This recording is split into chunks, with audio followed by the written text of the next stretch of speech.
Hello everyone, welcome to our YouTube channel safety modern study. Guys, आज की जो topic है, this topic is about duties and responsibility of safety supervisor. आज हम duties of safety supervisor और उनकी roles and responsibility of safety supervisor के बारे में डिस्कस करेंगे। तो टॉपिक काफ़ी इंटरेस्टिंग और इम्पॉर्टेंट होने वाली है गाइज़। तो वीडियो को गाइज़ एंड तक ज़रूर देखिएगा। इस वीडियो में हमने सारी चीज़ मेंशन किया है। I have written many points over here और इसको वन बाय वन एक एक पॉइंट्स को जो है स्टेप बाय स्टेप समझेंगे और इसको जानेंगे कि एक सुरक्षा सुपरवाइज़र की, सेफ्टी सुपरवाइज़र की क्या जिम्मेदारी होती है, सेफ्टी पर्यवेक्षक जिसे बोलते हैं, उसकी क्या जिम्मेदारी होती है। तो इसमें सबसे पहला जो पॉइंट है हमारा है ये, he has to instruct these workers about the work methods and procedure. Guys, जैसा कि आप जानते हैं कि एक safety supervisor it is like a backbone of company. एक तरीके की ये जो है, जिस तरीके से हमारी बॉडी में रीढ़ की हड्डी इम्पॉर्टेंट है, उसी तरीके से एक सेफ्टी सुपरवाइज़र जो है इम्पॉर्टेंट है। चाहे वो सिविल का हो या सेफ्टी का हो या सिविल का हो या अदर फील्ड का हो, बट वो एक महत्वपूर्ण और इनका जो है इम्पॉर्टेंट वर्क होता है। एक बड़ी जिम्मेदारियां भी होती हैं और एक अच्छा रोल्स एंड रिस्पॉन्सिबिलिटीज़ भी इनके ऊपर होती है। और इनके हर इंडस्ट्रीज़ में, हर वर्क प्लेस पे, कार्यस्थल पर, वर्क एरिया में अलग अलग जिम्मेदारियां होती हैं। अब जैसे कि आप जानते हैं कि सेफ्टी सुपरवाइज़र की जो जिम्मेदारियां हैं, जिसमें इनको वर्क एरिया में जिस कार्यस्थल पे काम हो रहा है, जहाँ पे एक्टिविटीज़ चल रही है, जितने भी एम्प्लॉयज़ हैं, जितने भी वर्कर्स हैं, उनका रिकॉर्ड मेंटेन करना एक सुरक्षा पर्यवेक्षक की जिम्मेदारी है, एक सेफ्टी सुपरवाइज़र की जिम्मेदारी है। उसी तरीके से जो वर्कर्स जिस एक्टिविटीज़ में इन्वॉल्व हैं उसके रिकॉर्ड मेंटेन करना है। और भी अदर चीज़ें हैं, अनसेफ कंडीशन है, अनसेफ एक्ट्स है, जहाँ पे जो चीज़ें हैं उसको ऑब्जर्वेशन में करना है, ऑब्ज़र्व करने के बाद में उसको फाइंड आउट करना है, उसके बाद उस हैज़ार्ड्स को एलिमिनेट करना है। इस तरीके से जिम्मेदारियाँ इन पे होती हैं। और इसी के साथ साथ गाइस जो है, इनके ऊपर एक और हम बात कर सकते हैं कि जैसे कि इंडक्शन ट्रेनिंग वर्कर्स को प्रोवाइड कराना, मंथली इंडक्शन ट्रेनिंग प्रोवाइड कराना, और उसके बाद टूल बॉक्स स्टॉक ट्रेनिंग जो है निरंतर जो है वर्कर्स को, एम्प्लॉयज़ को देना।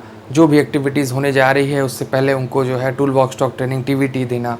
ये सारा एक जो है मुख्य रूप से कार्य जो है एक सेफ्टी सुपरवाइज़र को देखना पड़ता है, जिससे जो है उनको वर्क को एग्जीक्यूट करने में और जो है काफ़ी हेल्प होती है और ईज़िली हो जाता है। और जो भी हैज़ार्ड्स हमारे वर्क साइट पे, कार्यस्थल पे मौजूद होते हैं, वो वहाँ से एलिमिनेट हो जाते हैं अगर इस तरीके से एक सेफ्टी सुपरवाइज़र काम करता है। तो यही जिम्मेदारियाँ हैं, जिसमें पॉइंट्स भी सारे हमने लिखे हुए हैं, उसके बारे में जानते हैं। तो पहला पॉइंट जैसे, he has to instruct these workers about the work method and procedure. एक सुपरवाइज़र को क्या करना है, जितने भी वर्कर्स हैं उनको जो है इंस्ट्रक्शंस देना है। वर्कर्स को इंस्ट्रक्शन देना है किसके बारे में, अबाउट द मेथड, क्या मेथड्स, जो एक्टिविटीज़ चल रही उस एक्टिविटीज़ के क्या मेथड्स हैं, उसके तरीके गाइस उनको बताने हैं। एंड उसके प्रोसीजर्स क्या हैं, उसके तरीके क्या हैं, उसकी क्या किस तरीके से उस काम को कंप्लीट करना है, कैसे पूरा करना है, उसमें सेफ्टी प्रिकॉशंस क्या है, क्या होनी चाहिए, उसके जो पीपीज़ क्या होने चाहिए, कौन से पर्सनल प्रोटेक्टिव इक्विपमेंट्स। देखिए, हर तरीके के पर्सनल प्रोटेक्टिव इक्विपमेंट्स हैं, तो हर जगह पे अलग अलग तरीके से हम इस्तेमाल करेंगे। तो जो स्कैफोल्डिंग पे काम कर रहे हैं, ओवरकेट हाइट पे है तो उसकी वहाँ पे कुछ और होगा। कन्फाइंड स्पेस में काम कर रहे हैं, वहाँ पे सेफ्टी कुछ और होगी। एक्सकावेशन का काम चल रहा है, वहाँ पे कुछ सेफ्टी और होगी। वहाँ के पीपीज़ जो होंगे, उपकरण जो हैं पर्सनल प्रोटेक्टिव, व्यक्तिगत सुरक्षा उपकरण जो होते हैं, व्यक्तिगत सुरक्षा उपकरण वहाँ के कुछ और होंगे। तो अलग अलग एक्टिविटीज़ के अलग अलग पर्सनल प्रोटेक्टिव इक्विपमेंट्स का इस्तेमाल करते हैं। और ये सारे मेथड्स और ये प्रोसीजर को एक सेफ्टी सुपरवाइज़र को इसको बताना होता है, इंस्ट्रक्शंस देना होता है। किसको, वर्कर्स को ये चीज़ instruction about these the work, कि ताकि उनको ईजिली वो काम कर सकें। उसके बाद दूसरा पॉइंट है, he has to maintain discipline among the workers.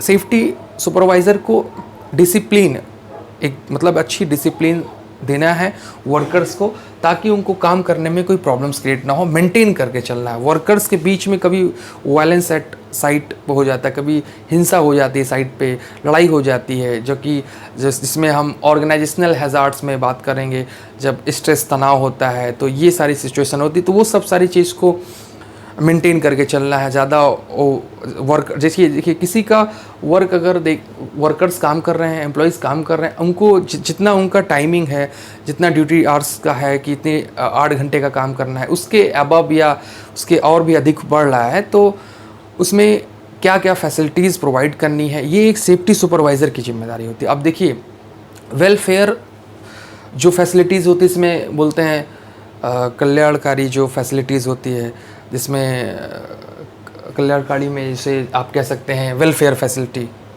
तो कल्याणकारी में जो फैसिलिटीज़ हम प्रोवाइड करते हैं उसमें जैसा कि आप जान सकते हैं कि वाटर फैसिलिटीज़ उनको देना, रेस्ट रूम की फैसिलिटीज़ देना, और भी अदर चीज़ों की जहाँ पे वो अपने कपड़े वगैरह सुखा सकें, और खाने पीने की जो एक लोकेशन है उसको वो सब सारी चीज़ एक मुहैया कराना, मेंटेन करना, प्रोवाइड कराना सेफ्टी सुपरवाइज़र की जिम्मेदारी है।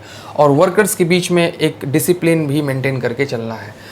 He has to supply necessary materials, उनको सेफ्टी सुपरवाइज़र को सप्लाई मेंटेन करना है। जिस तरीके से आपके कार्यस्थल पे काम चल रहा है, वहाँ पे जो भी मटेरियल्स की जो भी नीड्स है, नेसेसरी जो भी आवश्यकता है, उसको जो है सेफ्टी सुपरवाइज़र को मुहैया कराना है, प्रोवाइड कराना है। He has to control quality and cost of job, उनको जो है कंट्रोल क्वालिटी, मतलब जो भी हेल्थ एंड सेफ्टी में जो भी कार्य वो कर रहे हैं उसकी क्वालिटी मेंटेन करना है। और उसके बाद कॉस्ट ऑफ जॉब जो है उसको भी देख कर चलना है, मेंटेन करके चलना है, उसको भी कंट्रोल में रखना है। He has to guide workers in doing a job in the correct and safe way. यहाँ पे एक सेफ्टी सुपरवाइज़र की जिम्मेदारी गाइड करना है वर्कर्स को, जब वो काम कर रहे हैं जिस कार्यस्थल पे, जिस वर्क एरिया में, उसमें करेक्ट मेथड्स और सेफ वे से वो काम करें, सुरक्षित तरीके से और अच्छे तरीके से उस काम को कंप्लीट करें। ठीक है, सेफ वे से सेफ वे जो उसमें भी टूल्स हैं, टैकल्स हैं, इन सब चीज़ का ख्याल करें। उसमें जो वे है, जो सिस्टमेटिक प्रोसेस बताया गया है, मेथड्स बताया गया, उसी के तरीके काम करें, उसके अकॉर्डिंग काम करें। उसके बाद में he has to supply suitable personal protective equipments to his workers. अब उनको प्रोवाइड कराना है सुटेबल पर्सनल प्रोटेक्टिव इक्विपमेंट्स, जो भी सुरक्षा के उपकरण हैं, पर्सनल व्यक्तिगत सुरक्षा उपकरण, जैसे भी जो भी है, आप सारी चीज़ एज यू नो गाइस, जैसा आप जानते हैं, जो भी पर्सनल प्रोटेक्टिव इक्विपमेंट्स में चीज़ें आती हैं वो वर्कर्स को सूटेबल हो, उनके लायक हो, उस सारी चीज़ें वो सूटेबल हो, कंफर्ट होना चाहिए, वो सारी चीज़ मुहैया करानी, प्रोवाइड करानी है। उसके बाद कुछ छोटे छोटे पॉइंट्स गाइस मैंने यहाँ लिखा हुआ है। मॉर्निंग में TVT tool box talk training हम करते हैं, जो भी एक्टिविटीज़ होने जा रही है निरंतर उसको हमें बना के रखना है टूल बॉक्स टॉक ट्रेनिंग को। फाइंड द ऑब्जर्वेशन, ये सेफ्टी सुपरवाइज़र की जिम्मेदारी है। आप साइट पे जाइए, विजिट करिए वर्क प्लेस पे, कार्यस्थल पे, वर्क एरिया में, वहाँ पे फाइंड करिए, ऑब्जर्वेशन करिए, हैज़ार्ड्स कहाँ मौजूद है उसके बारे में देखिए।